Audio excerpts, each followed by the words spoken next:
Viewers, আমি lovely শহীদ আপনাদের সামনে আজকে আবার হাজির হয়ে গেছি আমার আরেকটি নতুন রেসিপি নিয়ে।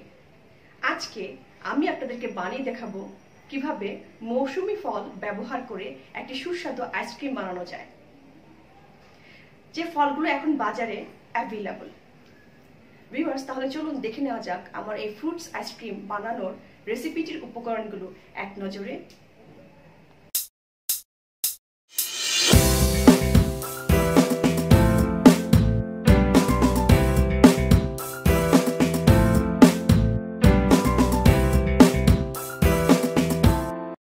আমি এখানে নিয়ে নিয়েছি কিছু মৌসুমী ফল।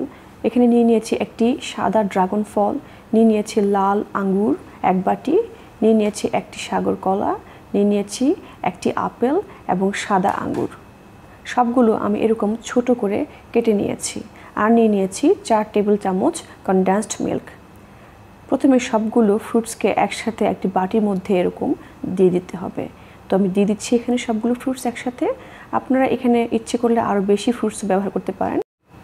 সবগুলো ফ্রুটস এরকম বাটির মধ্যে দিয়ে দেওয়ার পরে যে কনডেন্সড মিল্কটুকু রাখা হয়েছিল সেইটুকু দিয়ে দিতে হবে। তো আমি দিয়ে দিচ্ছি কনডেন্সড মিল্ক। আপনারা চাইলে এখানে আরেকটু বেশি দুধ ব্যবহার করতে পারেন। যদি এই আইসক্রিমটি আপনারা বাচ্চাদের জন্য বানান তাহলে আরেকটু দুধ বেশি ব্যবহার করবেন এখানে।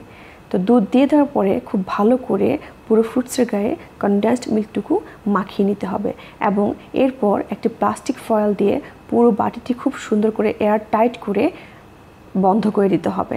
এয়ার টাইট করে বেঁধে দেওয়ার পর এটা ফ্রিজে কমপক্ষে 3 থেকে 4 ঘন্টা রাখতে হবে, যতক্ষণ না পর্যন্ত পুরো ফ্রুটস শক্ত হয়ে যায়। ফ্রিজ থেকে বের করার 3 থেকে 4 মিনিট পর এইরকম একটি ব্লেন্ডারে 3 থেকে 4 চা চামচ নিয়ে নিতে হবে ফ্রুটসগুলো। নিয়ে নেওয়ার পরে কিছু বরফ ক্রাশ দিয়ে দিতে হবে। তো আমি এখানে 2 চামচের মতো বরফ ক্রাশ দিয়ে দিলাম। দিয়ে দেওয়ার পর খুব ভালো করে ব্লেন্ড করে নিলেই হয়ে যাবে একটি সুস্বাদু মজাদার ফ্রুটস আইসক্রিম, যেখানে কোনো কেমিক্যাল ব্যবহার করা হয়নি এবং চুলারও কোনো সাহায্য নেওয়া হয়নি, আগুনেরও কোনো সাহায্য নেওয়া হয়নি। তো এরকম করে আমি সবগুলো ফ্রুটস ব্লেন্ড করে নিচ্ছি। ব্লেন্ড করে নিয়ে এরকম একটি বাটিতে ঢেলে নিচ্ছি।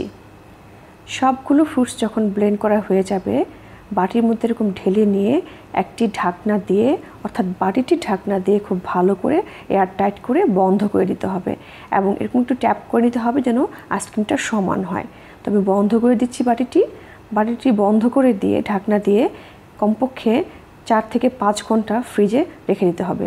ভিউয়ার্স, আমি এখানে আরেকটি বাটিতে একটু রঙিন আইসক্রিম বানানোর জন্যে রঙিন ড্রাগন ফলটি নিয়ে নিয়েছি, অর্থাৎ যে ড্রাগন ফলের কালারটি এরকম ম্যাজেন্ডা কালার সেটা আমি নিয়ে নিয়েছি এবং এখানে আম্রপালি দিয়েছি এবং কলা দিয়েছি এবং আঙ্গুর দিয়েছি। তো আমি একই প্রসেসে আবার ব্লেন্ড করে নিচ্ছি। হয়ে গেল মজাদার রঙিন আইসক্রিম। এটা দেখলে তো বাচ্চারা অনেক খুশি হবে। আমার বাচ্চারা তো অনেক খুশি হয়েছে আইসক্রিমটি দেখে। আমি এই রঙিন আইসক্রিমটি এরকম একটি আইসক্রিমের মোল্ডে ঢেলে নিচ্ছি।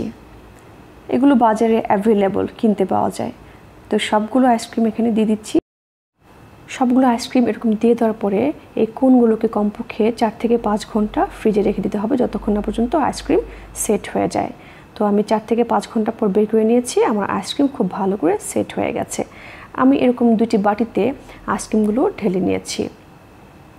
তো কিছু আইসক্রিম আমি এরকম বাটিতে বেড়ে নিয়েছি এবং কিছু যেগুলো কোন বানিয়েছিলাম সেগুলো আমি অন্য বাটিতে খুলে নিয়েছি। তো দেখলেন তো কত সহজেই বানানো যায় আইসক্রিম। এই আইসক্রিমটি বাচ্চাদের জন্য খুবই স্বাস্থ্যসম্মত, কারণ এখানে একেবারেই জেনুইন ফ্রুটসগুলো ব্যবহার করা হচ্ছে, কোনো কেমিক্যাল ব্যবহার করা হয়নি। তো আইসক্রিম আপনারা পছন্দ মতো যেরকম খুশি সাজিয়ে নেবেন। আমি এখানে কিছু ওয়েফার নিয়ে নিয়েছি এবং কিছু চকলেট বল নিয়ে নিয়েছি। তো আমি এখানে আরেকটি বাটিতে কোনগুলো ঢেলে নিচ্ছি।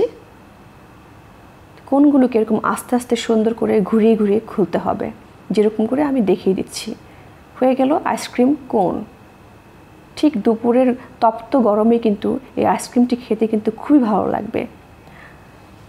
তো আমি নিয়ে নিলাম আইসক্রিম কোনগুলো।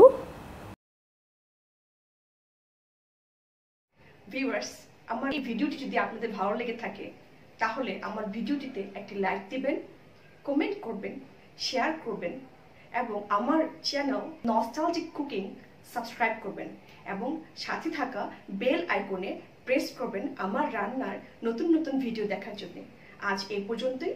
আগামীতে নতুন কোনো রেসিপি নিয়ে শীঘ্রই আপনাদের সামনে আবার হাজির হয়ে যাব।